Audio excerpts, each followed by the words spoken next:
Lonjakan harga pangan meningkat seiring berkembangnya waktu. Terkadang pada hari-hari tertentu juga mengalami kelonjakan harga yang sangat tidak masuk akal. Peristiwa ini dalam ekonomi dikenal dengan nama siklus bisnis. Siklus bisnis atau bisa disebut dengan konjungtur merupakan gelombang naik turunnya aktivitas perekonomian di suatu negara secara berulang terus-menerus. Gelombang aktivitas ekonomi ini dapat dilihat sebagai evolusi jumlah produk nasional, harga, dan kesempatan kerja. Ada 4 ruang lingkup siklus bisnis, yakni 1. Depresi. Depresi pada siklus perekonomian adalah titik terendah pada produksi dan ketenaga kerjaan. 2. Ekspansi. Ekspansi merupakan fase pemulihan setelah siklus mencapai titik terendahnya. Fase ini ditandai dengan peningkatan produksi dan lapangan kerja. Menurut banyak ekonom, tahapan ini memiliki tingkat inflasi yang rendah sehingga perekonomian mulai berfungsi sepenuhnya atau mencapai tahap masa puncak. 3. Masa puncak. Masa puncak siklus bisnis adalah titik tertinggi selama pemulihan ekonomi. Pada saat ini, tingkat pengangguran berada di titik terendah atau bahkan sama sekali tidak ada. Dan perekonomian berjalan dengan beban maksimum atau hampir penuh dengan seluruh modal dan sumber daya tenaga kerja negara terlibat dalam produksi. 4. Resesi. Resesi adalah suatu periode di mana produksi dan aktivitas bisnis dikurangi sebagai akibat dari penurunan pasar yang umumnya ditandai dengan peningkatan pengangguran. Sebagian besar ekonom berpendapat bahwa resesi atau penurunan ekonomi hanyalah penurunan aktivitas bisnis selama setidaknya 6 bulan. Jenis-jenis konjungtur ekonomi. Siklus bisnis atau siklus ekonomi adalah perubahan output perekonomian yang biasanya berlangsung beberapa tahun. Ada beberapa jenis konjungsi yang perlu dipahami antara lain konjungtur kuno, konjungtur menengah, konjungtur pendek. Konjungtur kuno dikenal juga sebagai siklus waralaba, merupakan fenomena perekonomian yang berlangsung kurang lebih 40 hingga 60 tahun, di mana perekonomian cenderung semakin sejahtera. Konjungtur menengah biasanya berlangsung sekitar 7 hingga 11 tahun ketika aktivitas ekonomi dan konsumen bergerak menuju pertumbuhan dan kemakmuran. Konjungtur pendek berlangsung sekitar 1 hingga 2 tahun, di mana perekonomian mengalami fluktuasi sementara namun tidak mengganggu pertumbuhan secara keseluruhan. Hal ini biasanya disebabkan oleh perubahan suku bunga atau kondisi pasar. Selanjutnya adalah teori konjungtur. Teori konjungtur yang pertama adalah teori Keynesian. Teori ekonomi Keynesian membahas total pengeluaran dalam perekonomian dan dampaknya terhadap output, inflasi, dan kondisi lapangan kerja. Ekonom Inggris John Maynard Keynes yang menciptakan teori ini. Salah satu keyakinan utama ilmu ekonomi Keynesian adalah bahwa intervensi pemerintah dapat menstabilkan perekonomian. Teori Keynes adalah teori pertama yang secara tegas memisahkan studi tentang insentif dan perilaku ekonomi individu dari studi tentang variabel dan struktur agregat luas. Ekonomi Keynesian memberikan perspektif baru mengenai inflasi, pengeluaran, dan output. Menurut pemikiran ekonomi klasik, perubahan siklus dalam output perekonomian dan lapangan kerja akan memicu peluang keuntungan, sehingga mendorong pengusaha untuk mengejar keuntungan. Mereka melakukan ini untuk memperbaiki ketidakseimbangan ekonomi. Teori konjungtur yang kedua adalah teori monetaris. Teori monetaris adalah teori makroekonomi penting yang berfokus pada pentingnya kuantitas uang sebagai faktor utama dalam suatu perekonomian.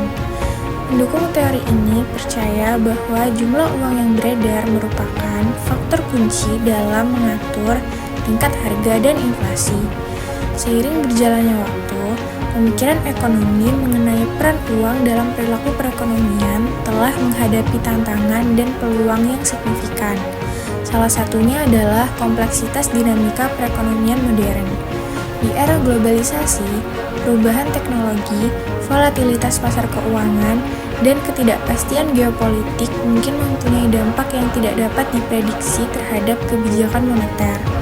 Tantangan lainnya adalah perdebatan antara pendukung teori monetaris dan aliran ekonomi lain seperti Keynesianisme. Tugas ini memerlukan penggabungan dan penyatuan berbagai gagasan ekonomi untuk menghadapi kompleksitas sistem ekonomi global yang sesungguhnya. Teori konjungtur yang ketiga ialah teori Real Business Cycle atau RBC. Pandangan teori siklus bisnis real adalah bahwa ketersediaan tenaga kerja pada suatu waktu tergantung pada insentif yang diberikan kepada para pekerja.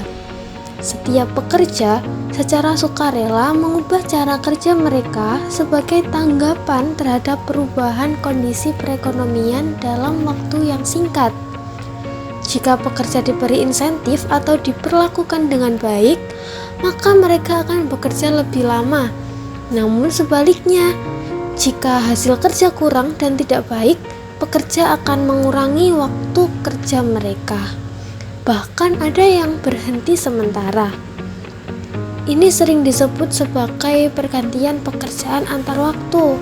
Dalam teori ini, para pekerja melakukan analisis biaya dan manfaat sebelum memutuskan untuk bekerja atau beristirahat. Teori ini menggunakan substitusi tenaga kerja antar waktu untuk menjelaskan mengapa output dan kesempatan kerja sering tidak stabil atau bergejolak. Teori konjungtur yang keempat adalah teori Marxian. Aliran pemikiran ekonomi Marxian berakar pada karya Karl Marx, seorang ekonom dan filsuf abad ke-19. Fokus ilmu ekonomi Marxian adalah pada peran pekerja dalam pengembangan ekonomi suatu negara. Ini sangat penting dalam mengkritik metode tradisional dalam menangani upah dan produktivitas yang ditemukan oleh Adam Smith. Menurut Marx, peningkatan spesialisasi tenaga kerja serta pertumbuhan jumlah penduduk akan menyebabkan penurunan upah. Dia menyatakan bahwa penilaian yang diberikan pada barang dan jasa tidak sepenuhnya mempertimbangkan secara akurat biaya tenaga kerja yang sesungguhnya. Sebagian teori ekonomi Marxian berasal dari buku terkenal Karl Marx, yaitu Das Kapital. Karya utamanya ini pertama kali dipublikasikan pada tahun 1867. Marx merincikan pandangannya mengenai sistem ekonomi kapitalis, dinamikanya, dan kecenderungannya menuju keruntuhan diri dalam karyanya. Krisis ekonomi di Indonesia. Krisis ekonomi telah berkali-kali terjadi di Indonesia sepanjang sejarah dan memberikan dampak yang sangat signifikan terhadap perekonomian. Yang pertama yaitu krisis moneter tahun 1997. Krisis mata uang di Indonesia dimulai pada bulan Juli tahun 1997 dan berubah menjadi krisis aktivitas perekonomian yang menyebabkan kelumpuhan perekonomian. Banyak usaha yang harus tutup dan jumlah pengangguran yang meningkat. Faktor-faktor seperti buruknya panen padi, hama, kebakaran hutan, kerusakan sosial juga memperburuk krisis ekonomi saat itu. Selain faktor internal, krisis ini juga terjadi karena banyaknya utang luar negeri yang dapat melemahkan nilai rupiah. Yang kedua yaitu COVID-19. Pada pandemi COVID-19 memberikan dampak besar terhadap perekonomian Indonesia, mulai dari perubahan rantai pasokan global hingga berkurangnya investasi asing di Indonesia. Penurunan tersebut tercermin dari perlambatan pertumbuhan ekonomi yang turun dari 5,02% pada tahun 2019 menjadi 2,97% pada tahun 2020. Pelambatan pertumbuhan ekonomi tersebut diikuti dengan peningkatan jumlah pengangguran yang meningkat dari 5,28% pada tahun 2019 menjadi 7,07% pada tahun 2020.